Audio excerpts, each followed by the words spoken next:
Hello दोस्तों, मैं वीरू, आपका ऑनलाइन ट्यूटर। आज इस चैनल पे एक बार फिर से आ चुका हूँ एक बेहतरीन टॉपिक के साथ। आज का हमारा टॉपिक है राष्ट्रपति की आपातकालीन शक्तियाँ।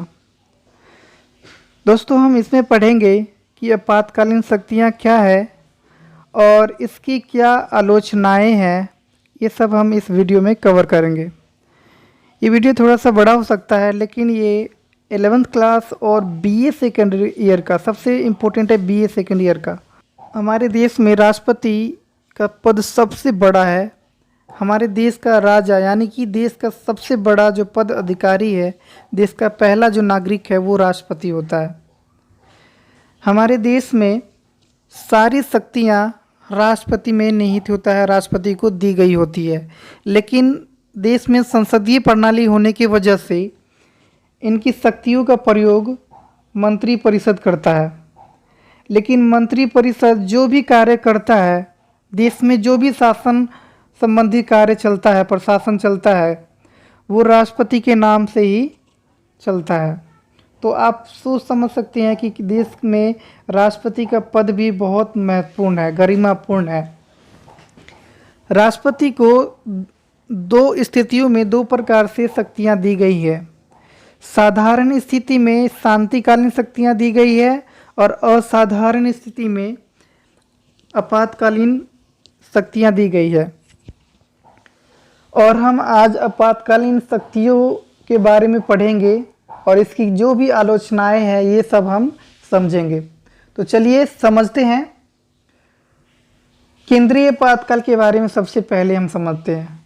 तो दोस्तों, जब हमारा संविधान 1949 में बना था, जिसे हम मूल संविधान कहते हैं, तो हमारे मूल संविधान में लिखा गया था कि अनुच्छेद 1952 के द्वारा राष्ट्रपति केंद्रीय आपातकाल की घोषणा कर सकता है। और देश के अंदर अगर स्थिति युद्ध की स्थिति बना हो, बाहरी आक्रमण या आंतरिक अशांति हो, तो ऐसी स्थिति में आपातकाल की घोषणा कर सकते हैं। लेकिन राष्ट्रपति आपातकाल की घोषणा तो कर सकता है, लेकिन इसके लिए संसद से 1 महीने के अंदर अंदर अनुमति मांगना पड़ता है। जैसे राष्ट्रपति ने केंद्रीय आपातकाल की घोषणा कर दिया, तो 1 महीने के अंदर ही संसद से अनुमति लेता है। वो संसद के दोनों सदनों से अगर 2/3 बहुमत से अगर अनुमति मिल जाता है, यानी विशेष बहुमत दोनों सदनों से मिल जाता है, तो राष्ट्रपति को आपातकाल लगाने के लिए स्वीकृति मिल जाता है। और राष्ट्रपति को ये जब मिलता है अनुमति, तो वो जब तक सरकार चाहे ये आपातकाल लागू कर सकता है। और संसद अगर अनुमति ना दे, तो 2 महीने में आपातकाल अपने आप ही समाप्त हो जाएगा। 5वीं बात कि केंद्रीय आपातकाल पूरे देश में ही लगाया जा सकता था। तो दोस्तों, ये जो 5 बातें जो हमने पढ़े हैं, ये मूल संविधान में वर्णन किया गया था, व्याख्या किया गया था। लेकिन समय के साथ कुछ बदलाव किया गया, ठीक है। और बदलाव का मतलब संशोधन किया जाता है संविधान में। तो कुछ समय बाद क्या हुआ कि संशोधन किया गया। कौन सा? 38वां संशोधन। और 38वां संशोधन में क्या कहा गया है, ये देख लेते हैं एक बार। तो राष्ट्रपति द्वारा लगाया गया केंद्रीय आपातकाल को न्यायालय में चुनौती नहीं दिया जा सकता है। ये बात बाद में जाकर लिख दिया गया संविधान में 38वां संशोधन के द्वारा। यानी कि आपातकाल के दौरान अगर राष्ट्रपति कुछ भी करता है, सही हो गलत हो कुछ भी, तो आपातकाल जब तक रहेगा तब तक उनके ऊपर किसी प्रकार का फौजदारी मुकदमा नहीं लगेगा, न्यायालय में उनसे पूछताछ के लिए नहीं बुलाया जा सकता है। ऐसा प्रावधान कर दिया गया था अनुच्छेद 38 में, 38वां संशोधन में ऐसा व्यवस्था कर दिया गया था। लेकिन कुछ सालों बाद 44वां संशोधन किया गया और 44वां संशोधन किया गया और इस प्रावधान को रद्द कर दिया गया, यानी कि 38वां संशोधन रद्द कर दिया गया। अब आपातकाल के दौरान भी न्यायालय चाहे तो उनको पूछताछ के लिए राष्ट्रपति को न्यायालय में बुला सकता है, ठीक है। तो ये 44वां संशोधन की बात है। दोस्तों, एक चीज़ याद रखिएगा कि ये संशोधन बहुत इम्पोर्टेंट है। अगर आपातकाल आपको समझना है सही से, तो बाद बाकी आपके ऊपर है। दोस्तों 42वां संशोधन 44वां संशोधन से पहले ही हो गया था और 42वां संशोधन 1976 में हुआ था आपातकाल के दौरान। ठीक है, और इस संशोधन में क्या कहा गया वो देख लेते हैं। तो इस संशोधन में ये लिख दिया गया कि केंद्रीय आपातकाल पूरे देश में या देश के किसी एक भाग में लगाया जा सकता है। दोस्तों ऊपर हमने पढ़े थे कि केंद्रीय आपातकाल सिर्फ और सिर्फ पूरे देश में ही लगाया जा सकता है, देश के किसी एक भाग में किसी एक हिस्से में नहीं लगाया जा सकता है।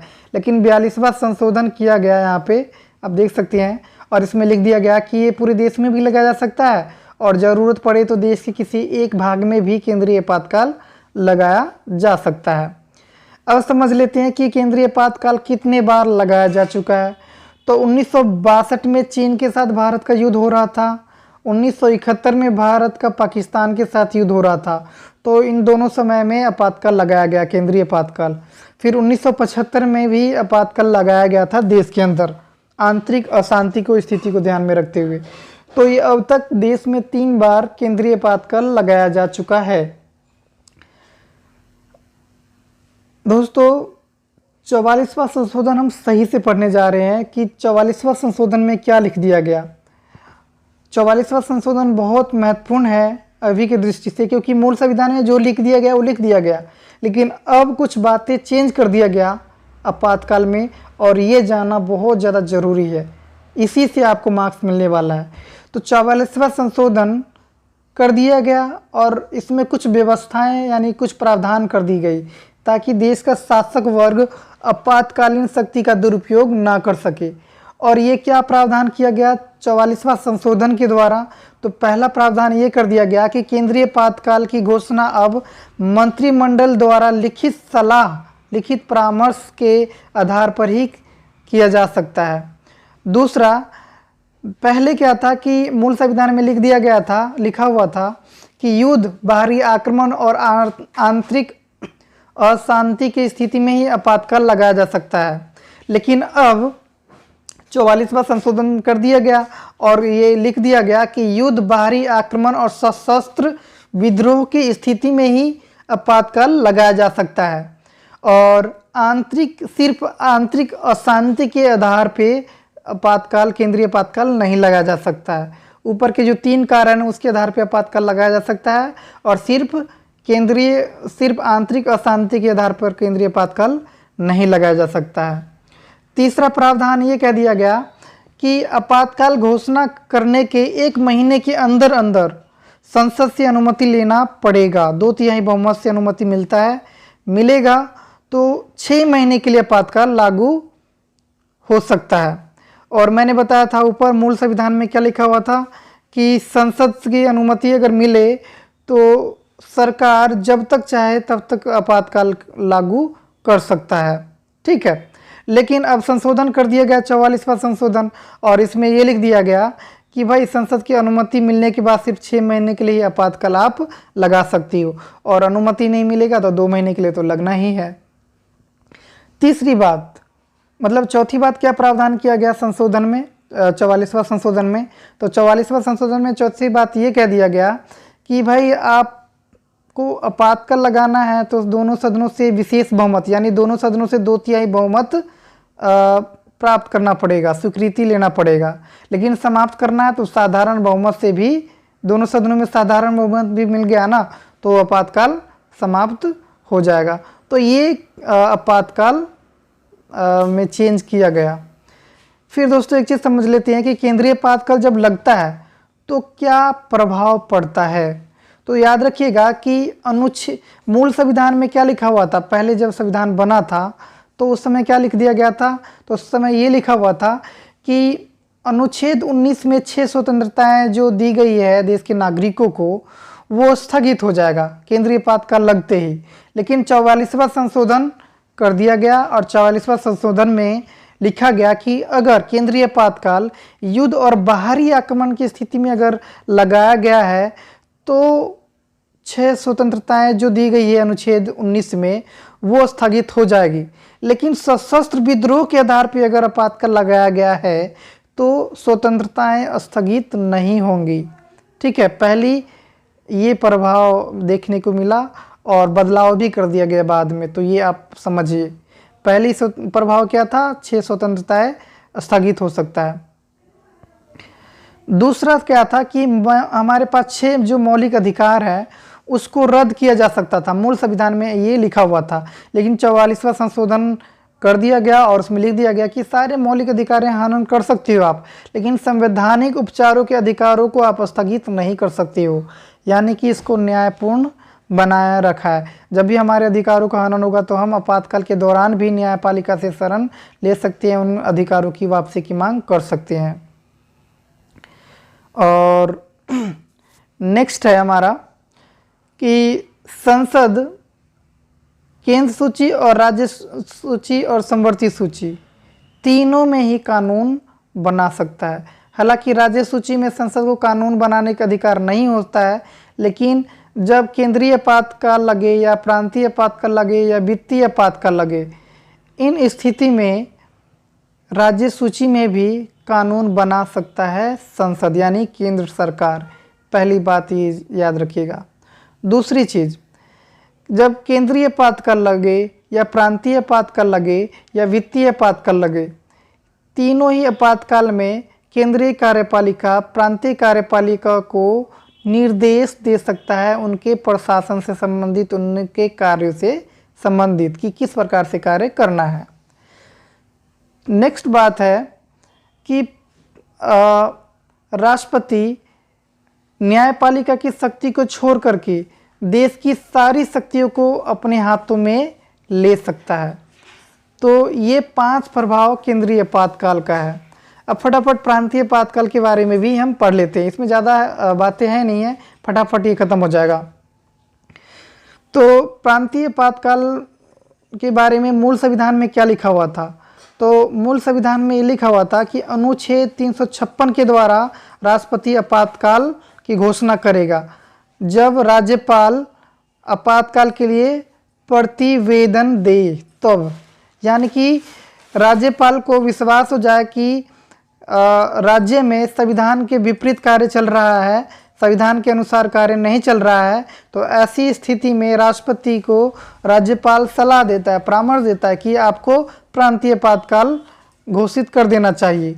तो ऐसे में राज्यपाल के सलाह पर राष्ट्रपति आपातकाल की घोषणा कर देता है, प्रांतीय आपातकाल की घोषणा कर देता है। लेकिन हमेशा की तरह 1 महीने के अंदर उसको उनको संसद से अनुमति मांगना पड़ता है।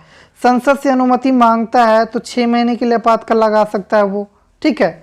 और बार बार वो अनुमति मांग करके और अधिकतम 3 साल तक ये आपातकाल लगा सकता है, लेकिन हर 6 महीने पे उसको अनुमति मांगना पड़ेगा संसद से इसके लिए।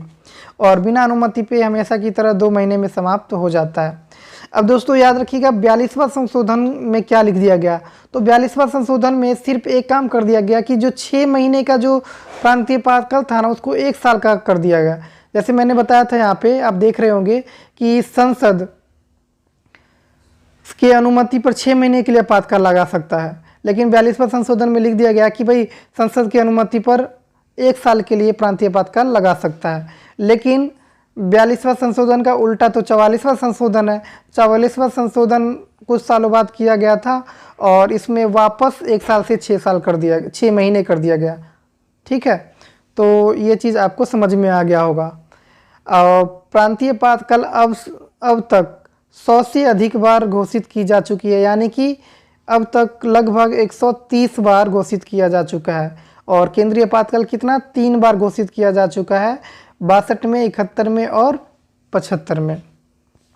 प्रांतीय आपातकाल का प्रभाव देख लेते हैं। तो दोस्तों केंद्रीय सरकार है वो राज्य सूची में भी कानून बना सकता है। फिर नेक्स्ट है केंद्रीय कार्यपालिका प्रांतीय कार्यपालिका को निर्देश दे सकता है प्रशासन से संबंधित। नेक्स्ट है कि राष्ट्रपति उच्च न्यायपालिका की शक्ति को छोड़कर देश की सारी शक्ति अपने हाथ में ले सकता है। और अनुच्छेद 19 में जो 6 स्वतंत्रताएं दी गई है ये इनको प्रतिबंधित कर सकता है। तो ये 6 प्रभाव जो देखने को मिला है ये केंद्रीय आपातकाल में भी आपको देखने को मिला है, ठीक है। तो बिल्कुल हूबहू है। नेक्स्ट वित्तीय आपातकाल के पढ़ लेते हैं बारे में। दोस्तों वित्तीय आपातकाल क्या है देख लेते हैं। तो अनुच्छेद 360 के द्वारा देश में आपातकाल लगाया जाता है, और अगर देश में साख को खतरा होता है तो ही आपातकाल की घोषणा की जाती है, वित्तीय आपातकाल की। और वित्तीय आपातकाल की घोषणा करने के लिए हमेशा घोषणा करने के बाद संसद से अनुमति तो मांगना ही पड़ता है। संसद की अनुमति मिलने पर 6 महीने के लिए आपातकाल लगाया जाता है, बिना अनुमति पर 2 महीने के लिए। और याद रखिएगा कि अब तक एक बार भी वित्तीय आपातकाल नहीं लागू किया गया है।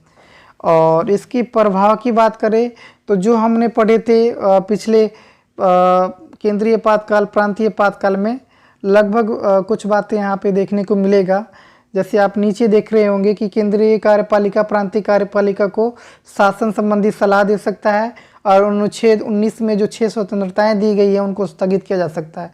ये सेम टू सेम पिछले वाली बातें हैं, और ऊपर के 4 बातें कुछ अलग हैं। जैसे कि राष्ट्रपति आर्थिक दृष्टिकोण से किसी भी राज्य सरकारों को आदेश दे सकता है। नेक्स्ट है कि केंद्र सरकार राज्य सरकार के अधिकारियों का वेतन में कमी कर सकता है। नेक्स्ट है कि राष्ट्रपति सभी राज्य सरकारों को सभी वित्त बिल उनकी स्वीकृति के लिए पेश करने के लिए दबाव डाल सकता है।